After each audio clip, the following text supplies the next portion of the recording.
The father's justice. Justin, I'm going to that party, whether you like it or not. She said it standing by the kitchen counter, the overhead light casting a dull glow across her face, calm, steady, like she had already decided. My hand froze halfway to the sink, water still running, and for a second I thought I had heard her wrong. I turned slowly, searching her eyes for something familiar, but there was nothing there I recognized anymore. 8 years. That's how long we had built this life together. Not perfect, never easy, but steady enough to believe it would last. Chloe's drawings still covered the fridge. Liam's toy car sat under the table where he left it that morning. Everything looked the same, but it didn't feel the same. I leaned back against the counter, trying to make sense of the words that were still hanging in the air between us. I thought things like this happened to other people, I said quietly. Not to us. She didn't flinch, didn't even look away, just stood there like this was a normal conversation. And that's when it hit me. Not the idea of the party, but the fact that the person I trusted most could say something like that without hesitation. If the one person you built your life with starts crossing lines you never imagined, where do you even begin to draw yours? She shifted her weight slightly, fingers tapping against the edge of the counter, then said it like it was nothing. Sean and Rebecca invited us this weekend. I let out a small breath, half relieved it was something normal. Just another dinner, another polite night of small talk. What kind of party? I asked, reaching for a towel, drying my hands slowly. She hesitated, just for a second, eyes flicking toward the floor before meeting mine again. It's not a typical party, she said, voice lower now. Something in the way she said it made my chest tighten. Natalie. What kind of party? She exhaled, then said it clearly. A swingers party. I actually laughed at first, a short, disbelieving sound that echoed awkwardly in the quiet kitchen. Yeah, no, that's not funny. But she didn't smile, didn't look away, just stood there, completely serious. Why not? She asked, folding her arms. It's just an experience. I stared at her, waiting for the punchline that never came. There's no emotion involved. It's just physical. People do it all the time and they're fine. I set the towel down, slower this time. That's not the point, I said. It's not just about what it is. It's what it crosses. She tilted her head slightly, like she didn't understand. To her, this was curiosity, freedom, something new to try. To me, it was a line you don't step over once you've built a family. And standing there, I couldn't tell if she really didn't see the difference or if she just didn't care anymore. She didn't drop it. Not the next morning. Not later, that night. While I was rinsing dishes, she leaned against the counter, voice soft at first. You should at least think about it. I didn't answer, just kept scrubbing the same plate longer than needed. In the living room, the TV flickered quietly while Chloe's cartoon played, and she sat beside me, lowering her voice again. It could actually help us. I muted the sound, staring at the screen without really seeing it. Every time she brought it up, it felt less like a suggestion and more like pressure closing in. By the third day, her tone shifted. You're so predictable, Justin, she said, arms crossed near the doorway. I looked up from my phone slowly. Predictable? Yeah, same routine, same excuses. You never want to try anything new. I set the phone down on the table, the wood surface catching the light from the window. This isn't about trying something new, I said. She let out a small laugh, but there was no humor in it. It's exactly that. You just don't want to change. That was the moment something clicked. Not loudly, just enough to settle in. This wasn't really about a party. It was about how easily she dismissed a line I thought we both understood. When one person calls something normal, and the other sees it as crossing a boundary, someone has already moved further than they admit. I leaned back, studying her face, trying to find where that shift had started. Had she been thinking like this for a while, and I just never noticed? The living room felt smaller that night, like the walls had closed in without moving. A single lamp near the couch cast a dim, uneven light, leaving half her face in shadow as she stood across from me. I stayed by the edge of the coffee table, hands resting flat against the wood, steadying myself before speaking. If you walk out that door to go, we're done. The words came out quieter than I expected, but they didn't waver. For a brief second, her expression shifted. Surprise? Maybe? Something unguarded. Then it disappeared just as quickly. You're serious? She asked, her voice tightening. I didn't move. Yes. She let out a sharp breath, pacing once across the rug before turning back. This is exactly what I mean, Justin. You're so controlling. Her words landed harder than she probably realized. Controlling? I repeated, keeping my tone level. Yeah, you set these rigid rules and expect everything to stay the same forever. It's outdated. I glanced toward the hallway, where the faint glow from the kids' nightlight spilled across the floor. This isn't about rules, I said. It's about respect. She shook her head, almost laughing. No, this is you refusing to grow. You're the one ruining this marriage. That was the moment something settled in. Not anger, not even shock. Just clarity. I had been trying to hold something together, while she was already pulling it apart. The silence that followed stretched longer than either of us filled, thick enough to feel in the air between us. I looked at her, really looked this time, and realized there was nothing I could say that would bring her back to where we started. Some people don't leave all at once. They step away piece by piece, until one day you're the only one still standing in place. And if she had already made her choice, what was I supposed to do next?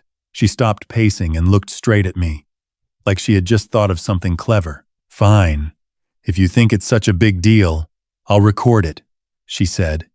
The words hung there for a second, almost unreal. You'll what? I asked. Not sure I heard correctly. I'll record the whole thing, so you can see it's not a big deal, she repeated, shrugging slightly. The lamplight caught the side of her face, and there wasn't a trace of hesitation in her expression. For a moment, I just stood there, trying to process how casually she had said it. Then something shifted inside me. Quiet, but definite. Not anger, not even disbelief anymore, just a kind of cold clarity settling in. She wasn't just crossing a line, she was offering proof of it. I looked down at the floor, then back at her, measuring my words carefully. Arguing wouldn't change anything. It hadn't for days. You know what? Do whatever you want, I said, my voice even. Her eyes narrowed slightly, like she was trying to read something I wasn't showing. That's it? No more threats? I gave a small shrug, stepping away from the table.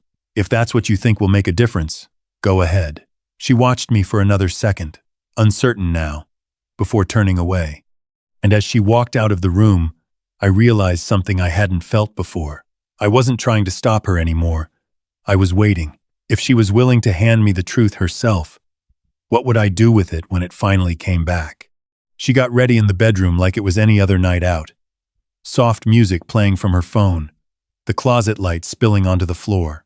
I stood in the doorway for a moment, watching without saying a word as she tried on a second pair of heels, checking her reflection from different angles. The black dress she chose wasn't new, but she wore it like it meant something tonight. There was a lightness in the way she moved, almost excited, almost careless. I leaned against the frame, arms folded, taking it in quietly. No argument left, no point in repeating anything. When she finally grabbed her purse and walked past me, she didn't slow down. I'll be back late, she said, already halfway down the hall. The front door opened, then closed, the sound sharper than it should have been. For a few seconds, the house was completely still. Then I moved. I picked up my phone and called my mom. Mom, I need a favor tonight, I said, keeping my voice steady. Within the hour, Chloe and Liam were half asleep in the back seat, their small bags packed with whatever I could grab quickly. The streetlights flickered across the windshield as I drove them over, the quiet inside the car almost heavier than anything said earlier. Helen opened the door without asking too many questions, just nodded and pulled them inside. On the drive back, I didn't turn the radio on. There was nothing left to think through, just steps to follow. Protect the kids, clear the space, wait for what comes next. By the time I walked back into the house, it didn't feel like the same place anymore. I set my keys down on the counter, looked around once, and exhaled slowly. Tomorrow would settle everything. But was I really ready for what that would look like? The front door opened late the next morning, slow at first, then a soft thud against the wall. I was already in the kitchen when she walked in, sunlight cutting across the floor and catching the edge of her dress. Her hair was slightly tangled, makeup smudged at the corners, but her posture, that was what stood out. She looked almost satisfied. "Well?" she said, dropping her purse on the counter like it was any other day. I didn't answer. She reached into her bag and held up her phone. I recorded it, just like I said. For a second, neither of us moved. Then I stepped forward, took the phone from her hand, and turned toward the stairs. "Where are the kids?" she called after me. "With my mom," I said, not slowing down. The bedroom felt colder than usual, the blinds half closed, light breaking into thin lines across the desk.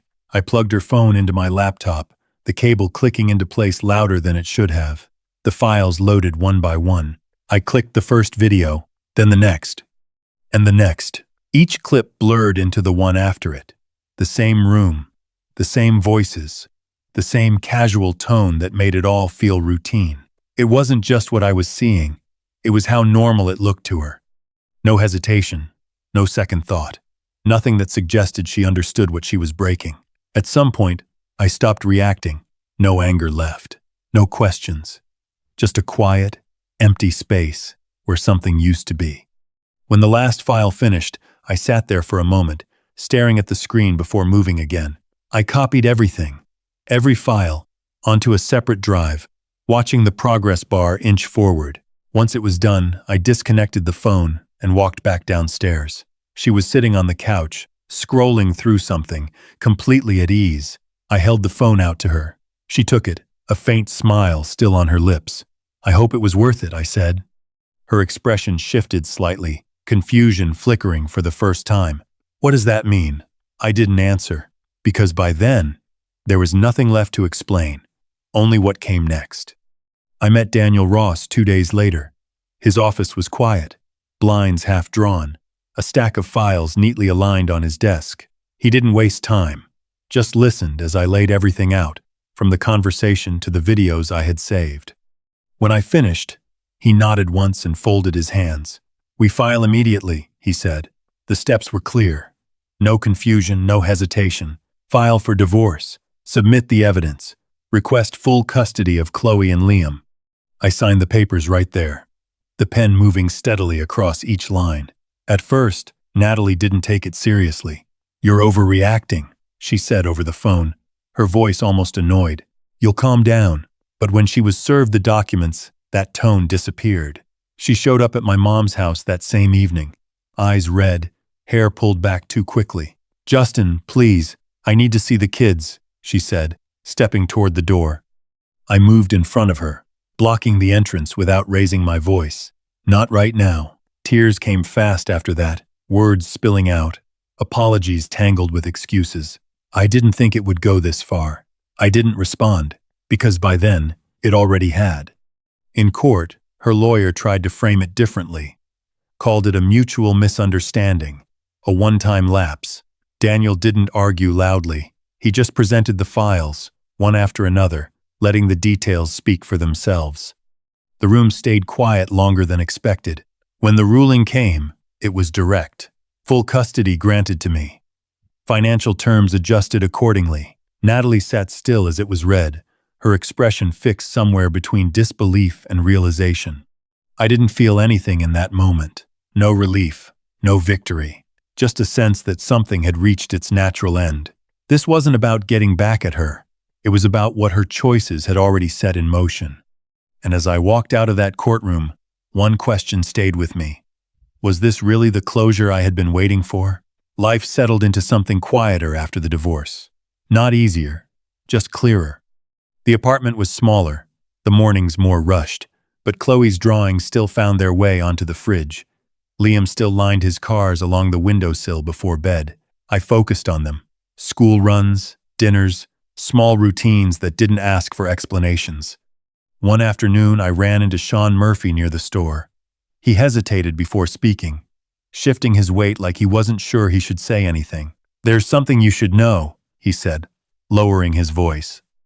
What he told me didn't come as a shock. Not really. Just filled in the parts I had already stopped questioning. It hadn't been just one time. I nodded once, thanked him, and walked away without asking more, because by then, I didn't need details to understand the outcome. Looking back, I didn't leave too early. I left at the only moment it still made sense. You can't build a family on something that's already been broken, and you can't negotiate trust once it's gone. Sometimes the hardest choice isn't staying. It's knowing when to step away. If you've ever stood in that place, between holding on and letting go, you already know how quiet that decision feels. If this story stayed with you, you can share your thoughts, or follow along for more like it. So tell me, if it were you, would you forgive, or would you wait in silence and let the truth reveal itself?